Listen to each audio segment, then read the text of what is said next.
fellow beings of light, and welcome to episode 4 of the Your Goddess Awakening podcast. Once again, our theme for the first half of winter is reset. We are resetting ourselves as well as our conscious and unconscious perspectives, our agreements, our attachments, and our alignments with ourselves, with others, and with the world around us.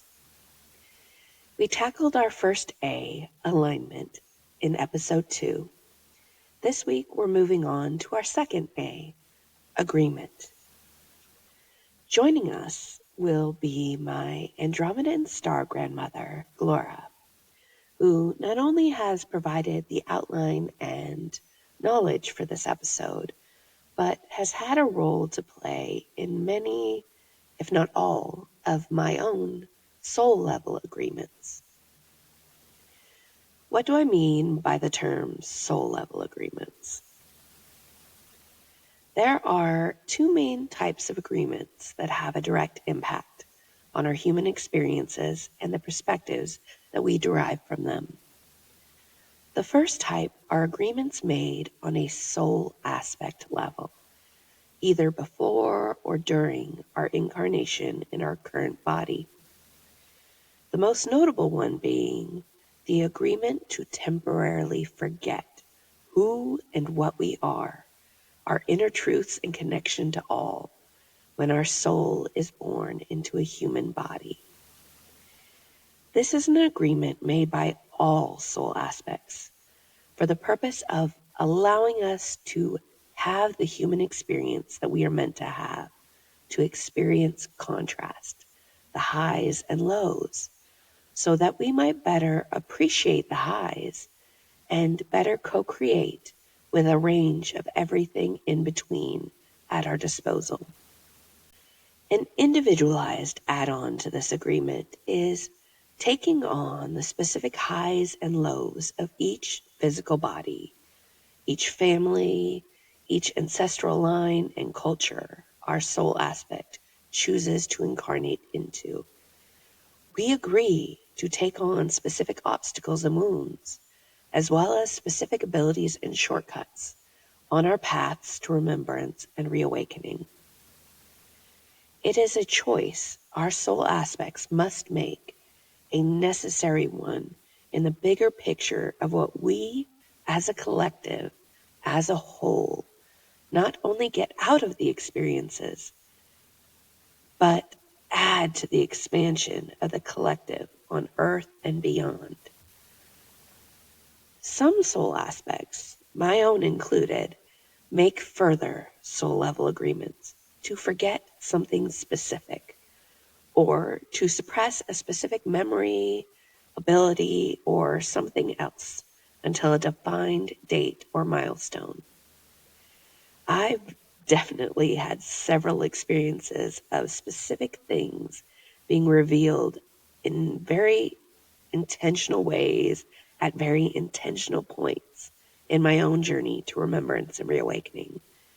Points where I wasn't just ready to know them, but actually needed to know them in order to continue forward on my journey and with my missions.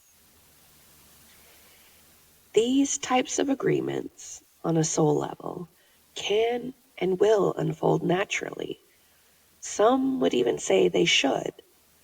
But part of the human experience we are meant to have is the ability to choose. So we can choose to try to access and remove soul level agreements early using our Akashic records. But know that should you choose to do so, what you receive and when it impacts you and your journey will still unfold naturally. You will still be on divine timing, not your own. That's enough about that type. Soul level agreements are not the focus of the work we will be doing this month, as they are meant to be. They do not need to be reset. They need only be remembered or unlocked and received. What type of agreements should we be resetting then? The agreements made during our human experience. The external agreements we take on and the internal agreements we make on a day-to-day basis. The things we say yes to, both consciously and unconsciously. Now, I would like to start off by saying that not all external agreements or internal agreements are bad or need to be reset or need to be reflected upon, observed and transformed, transmuted, or released. Those are just the kind we are going to be discussing and working on here today. Sources of external agreements can be ancestral, familial, cultural, religious, mental health interference, or even education-based. They are things, perceptions, that we accept as true or say and do simply because it is all that we know, what we've been told, what we've been shown, or what we've experienced on a regular basis. These are often the perspectives with which we live our life based upon, and with which we observe and make decisions about those around us and the world around us. More importantly, they can also be trauma-based, narratives about ourselves that we accept as true, or even behaviors that we take on or accept as how things should be, all because of what we experienced in a single instant or over time through things like abuse. In my own life, I had to overcome a narrative of abuse that taught me that there was something wrong with me, that if anyone saw me for me, that they wouldn't want or love me. That narrative repeated for the 30 plus years my mother was allowed to be in my life was all that I knew, and I accepted it as true. I was in agreement with it until I finally released it and embraced my inner truths, my abilities, and my missions fully over the last year. These external agreements generally are unconscious. They come to be without a clear conscious choice to accept them on your part. They just are. Internal agreements, on the other hand, can be a bit tricky. Why? Because if you work backwards far enough, you will find that they often stem from external agreements. What makes them different? Well, they are far enough removed from the external origin point or basis in your timeline to be considered a conscious choice that you are making. As in, you have likely had many opportunities in the form of new and opposing experiences and perspectives to choose differently.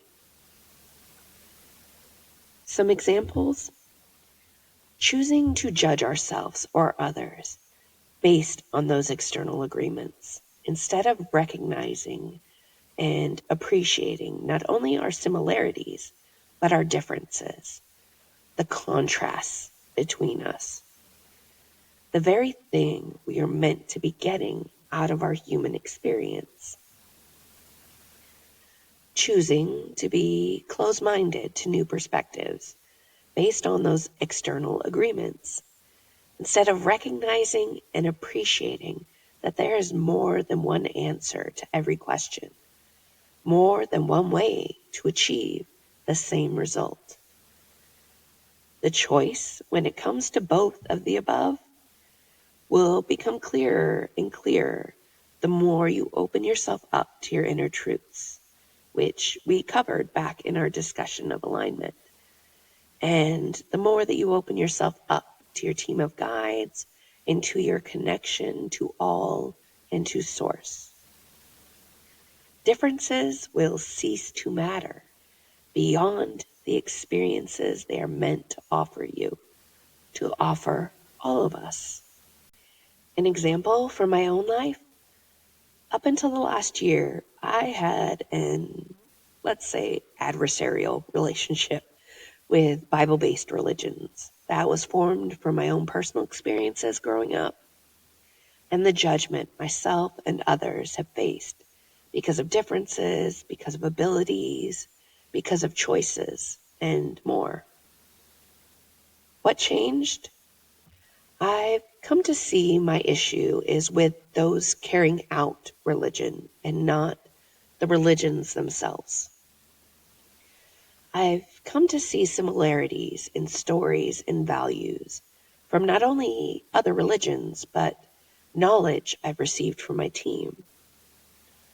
I've come to receive very clear messages indicating that, like all of us, religions all have the same starting point and have just gotten off course along the way, forgotten that they, are all one and connected, forgotten their purpose for being here, forgotten who and what they truly are.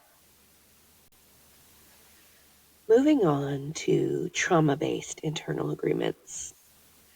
Those, unfortunately, get even trickier.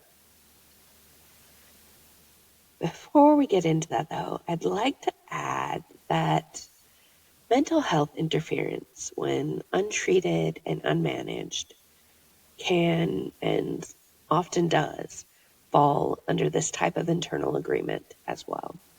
So keep that in mind as we move into trauma. Trauma creates deep wounds, cracks in our inner truths, cracks in our souls, wounds that require more than just merely recognizing and appreciating differences, more than seeing contrasts to heal and to change. Why? Because the warped agreements created by wounds, they don't just impact your interactions with and your perceptions of others in the world around you. They impact your interactions with and your perceptions of yourself. They affect how you think about yourself and how you treat yourself, which in turn affects how you allow others to treat you and what you believe you deserve from others in the world. The consequences of which is an endless cycle of manifesting more of the same. We can reach a point where we can recognize and appreciate differences in others like we're meant to. See others as being deserving and as having better, but still not see that we are deserving too, that we can have better too. Returning back to the narrative of abuse I had to overcome, I continued to suppress my own abilities and my mission, even after I removed the abuser and the abuse from my life, because the underlying wound was still wide open. The cracks were still there, constantly telling me that I and they weren't normal, that I and they were wrong, that I and they wouldn't be accepted by others, even in the face of seeing the opposite was true when it came to others.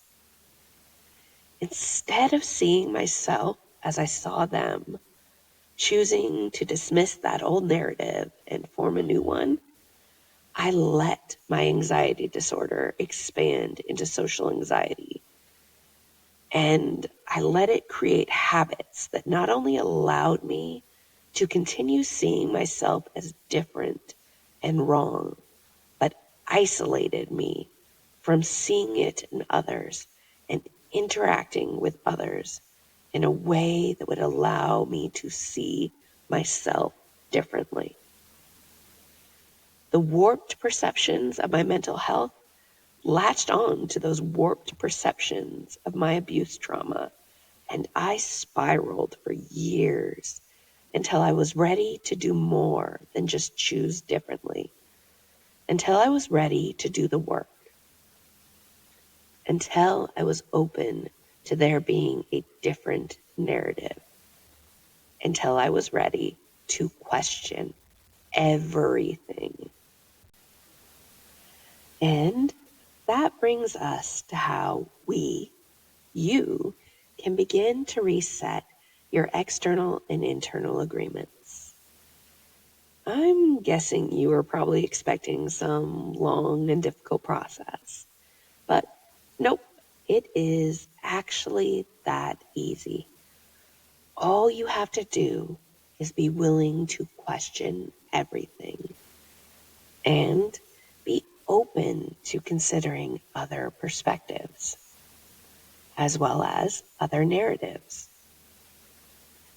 Here are some simple questions to get you started. Why do I think or feel this way?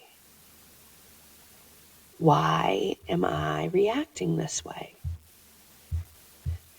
If you keep getting the same or similar responses to these questions, ask yourself, where is this coming from? Who is this coming from?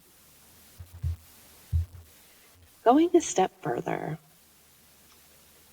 is this thought, this feeling, this reaction in alignment with my inner truths, with who and what I am?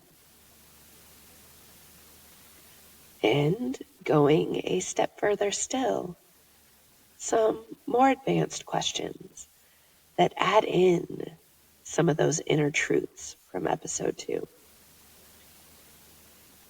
If we are all one and connected, all beings of pure and complete love, why does it matter if I am different or think differently than someone else? If we are all one, connected, all beings of pure and complete love, why does it matter if the person you are facing is different or thinks differently than you? If I am whole, possessing all that I might ever need, why am I giving myself less? Why am I accepting less from others? If I have the power to create anything and everything around me, why am I creating this? I'm leaving that one open-ended because I think a blanket this covers the place many out there are in right now. It is the starting point to narrowing that question down further and further, working your way through specific thoughts, feelings, and habits or experiences until you need not ask that question at all, because what you are creating is in alignment with who and what you are, and in agreement with what you and everyone deserves. And that, fellow beings of light, is where I'm being called to close this episode. Unless Glora has something to add.